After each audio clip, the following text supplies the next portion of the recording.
Let me be absolutely clear. We are in the midst of a crisis when it comes to methamphetamine, a crisis. It's a drug that is everywhere in our community. I see your opiates, I raise you methamphetamine. That's a trip. There's a lot of mythology and a lot of stigma around meth. From the idea that one hit will get you addicted for life, to the cliches about it making all your teeth fall out. As with so much that's written and talked about drugs, a lot of this stuff is simply bullshit. Methamphetamine is definitely a powerful stimulant. Along with the opioid crisis, meth is America's other great drug epidemic. But this is absolutely a global problem that goes way beyond just the US. It's also seriously misunderstood. In this episode, we're going to try to pick apart crystal meth fact from fiction.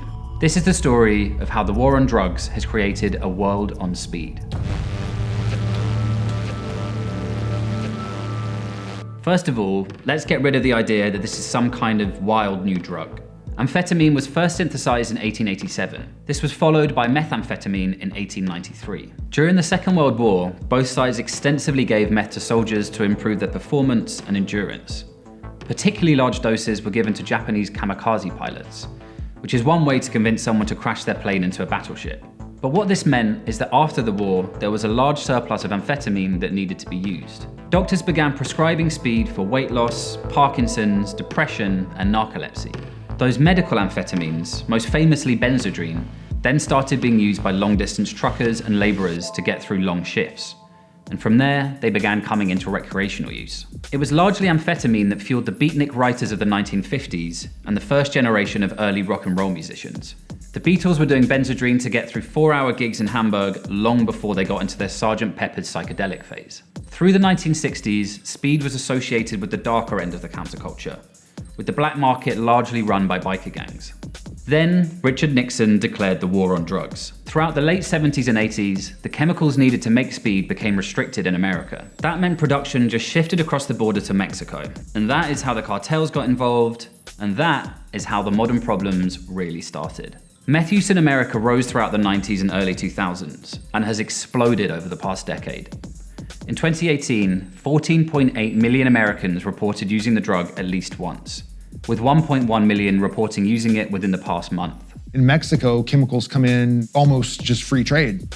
It is drowning us with how much meth that they're making. When I was young, this didn't exist. Meth is so cheap, it's everywhere now. It doesn't matter who has it. But like, what are we looking at right now? Every one of those people are on heroin or meth or both. Meth has never acquired the cultural cachet of cocaine or ecstasy. In fact, it's pretty much the opposite. Meth users are subject to near constant stigmatization and demonization. But there's one major reason why it's proved so popular in recent years.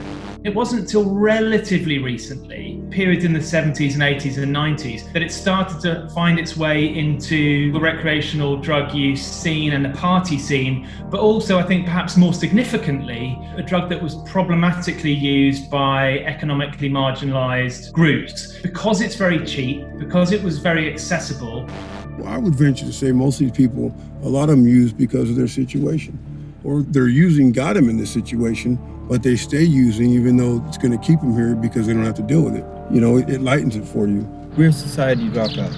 The society is still functioning, as you see, but we're not in it. We're on the outside of it. It's probably this association with poverty that has led to the popular emphasis on meth as some sort of particularly evil demon drug. But here's the thing. Despite the cliches that bits of the media and some government agencies like to trot out, there's actually nothing in methamphetamine itself that makes it dramatically more dangerous than other stimulants. To address one particular myth, meth does not make your teeth fall out.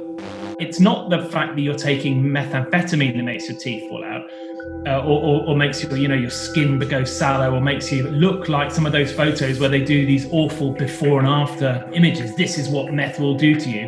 What you're seeing there is someone who has a dependence problem and is neglecting their health more broadly. Lots of people are prescribed methamphetamine or other amphetamines and use them every day, and their teeth don't fall out and they don't look like those awful faces of meth photos.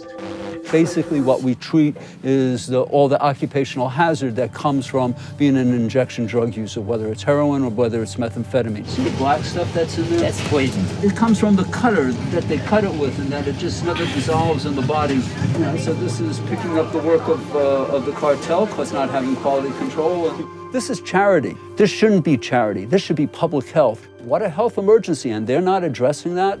They should be ashamed of themselves. Perhaps we could say that it's not just that America has a meth problem, but more that America has both a prohibition problem and a capitalism problem. But poverty and stigmatization are global. And by now, these issues go way beyond the US. Si no hay clientes que me hablen, se distribuye aquí. ¿Usted cómo ve el consumo aquí local, los muchachos? Ellos toman sus propias decisiones. Yo estoy consciente que yo no los obligo. En estos últimos 2 años se ha disparado, digamos, al 100%, ¿verdad? Porque hay muchos lugares donde se fabrica en cantidad. Aquí la población es de alrededor de 130 internos, que le podría decir 110 son adictos al cristal.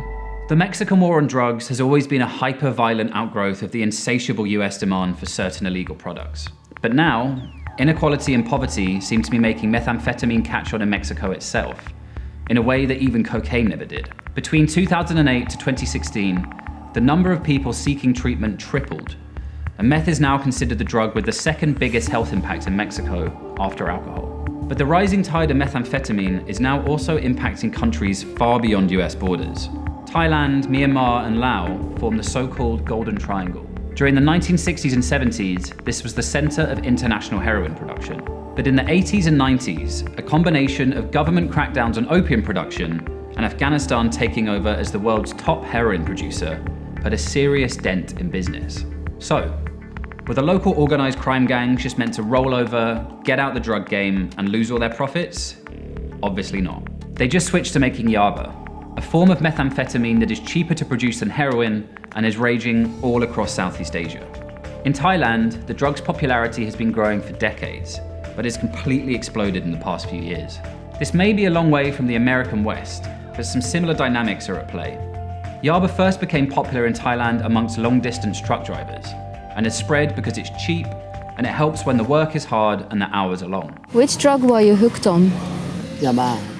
เริ่มใช้ครั้งแรกอายุ 19 คือเพื่อนตอนนั้นทำงานอยู่โลโม่แล้วก็ทำงานกลางคืนแล้วพอดีเจอเพื่อนมันบอกว่าใช้ยาตัวนี้ไหมยาบ้าไหมก็เลยลองดูแล้วก็ติดมาจนทุกวันนี้เราก็ต้องหามาเล่นทุกวันไม่งั้นลุกไม่ไหวลุกไม่ขึ้น ยาบ้าในความหมายของภาษาไทยเนี่ยบ้าก็หมายความว่าที่เราเรียกเนี่ยเดิมเราเรียกว่ายาม้ายาบ้าที่เป็นเมทแอมเฟตามีนที่เริ่มระบาดเมื่อประมาณ12 ปีที่แล้วเนี่ยก็รูปแบบเขาก็จะเป็นเม็ดสีส้ม In 2018, Thai authorities seized 516 million Yaba pills.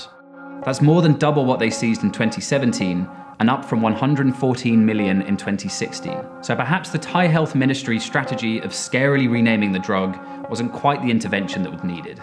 How do you feel now? Heavy? So like it really kicks in like that, no?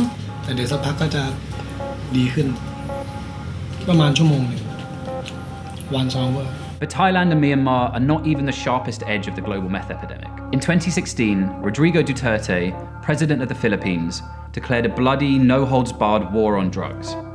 He unleashed police and militias across the country to murder suspected drug users at will. So far, this campaign has left up to 25,000 people dead. It was meth that provided the background for Duterte to begin mass killing his own people. We've seen how the American crackdown on speed drove production into Mexico, which then flooded the US with crystal meth. We've seen how the Thai war on opium production created the Yaba epidemic there. Is there any reason to think the bloody war in the Philippines will turn out differently? Unfortunately, the future may well get even worse. Europe has never really experienced a crystal meth epidemic in the way the US or Asia has.